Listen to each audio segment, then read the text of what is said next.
ஸ்ரீ ஸ்ரீ மகாபூர்ண குரவே நமக. ஸ்ரீமதே ராமானுஜாய நமக. வால்மீகி ராமாயண வச்சனம். அயோத்தியா காண்டம் சர்க்கம் 32. சூர்பனகை ராவணனிடம் போதல். பிறகு சூர்பனகை ராமனது பராக்கிரமங்களைக் கண்டு மிகவும் பீதியடைந்தவளாய் லங்கைக்கு சென்று அண்ணனான ராவணனிடம் தான் பட்ட பரிபவங்களை கூறத் தொடங்கினாள். ராவணன் சூரியன் போல் பிரகாசிக்கின்ற சிறந்த சிம்மாசனத்தில் தேவேந்திரனை போல் வீற்றிருந்தனன்.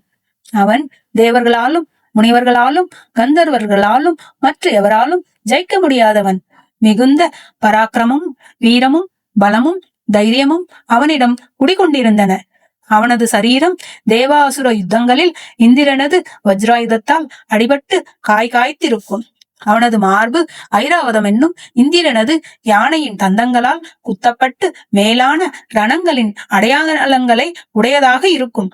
10 தலைகளும் 20 கைகளும் படைத்த அந்த ராவணன் நல்ல ராஜ லட்சணங்கள் அமைந்து பர்வதம் போன்ற சரீரத்தை உடையவனாய் விளங்கினன். தேவதைகளோடு நேர்ந்த யுத்தங்களில் பல தடவைகள் விஷ்ணுவின் சக்கராயுதத்தினால் அடிபட்டவன். தேவதைகளுக்குள்ள சமஸ்த ஆயுதங்களாலும் அண்ணனும் அடிக்கப்பட்டும் அவனது அங்கங்களில் எதுவும் பழுதாகாமல் அவ்வடிகளால் காய்காய்த்து உறுதியுற்றிருக்கும். அவன் சமுத்திரத்தை கலக்கவும் மலைகளை பெயர்க்கவும் நினைத்த காரியத்தை உடனே செய்து முடிக்கவும் மிகுந்த ஆற்றல் உடையவன். தர்மங்களை அழிக்கும் தன்மையன். பிறர் மனைவிகளை கவர்ந்து தொந்தரவு செய்யும் தீக்குணம் உடையவன். எப்பொழுதும் பிறரது யாகங்களுக்கு கெடுதியை செய்பவன். அவன் போகவதி என்னும் பட்டணத்திற்கு சென்று வாசுகியை வென்று தக்ஷகனையும் ஜெயித்து அவனது பிரிய மனைவியை அபகரித்தனன். குபேரனை வென்று அவனது புஷ்பக விமானத்தை பறித்து கொண்டு வந்தனன்.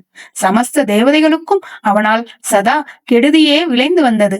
தைரியசாலியான அந்த ராவணன் முன்பு வனத்தில் 16,000 வருடங்கள் தவம் செய்து தன் தலைகளை தானே அறுத்து பூஜோபகரணமாக கொண்டு பிரம்மதேவனை பூஜித்தனன். மனுஷன் ஒருவனை தவிர மற்ற எவராலும் அவனுக்கு மரண பயம் கிடையாது. அநேக யாகங்களை கெடுத்தவன். ஜனங்களுக்கு எப்பொழுதும் கெடுதி செய்வதே அவனுக்கு தொழில். இப்படிப்பட்ட ராவணனிடத்தில் சூர்பனகை வந்து மிகுந்த ஆரவாரத்துடன் கோஷம் செய்து லக்ஷ்மணனால் பங்கம் செய்யப்பட்ட அங்கங்களை காட்டி மிகவும் பயங்கரமான வாக்கியங்களை சொல்லத் தொடங்கினாள். ராமன் கதை கேளுங்கள், ஸ்ரீ ரகுராமன் கதை கேளுங்கள், ராமன் கதை கேளுங்கள். ராமாய ராமபத்ராய ராமச்சந்திராய நமஹ. ఈ జగమంత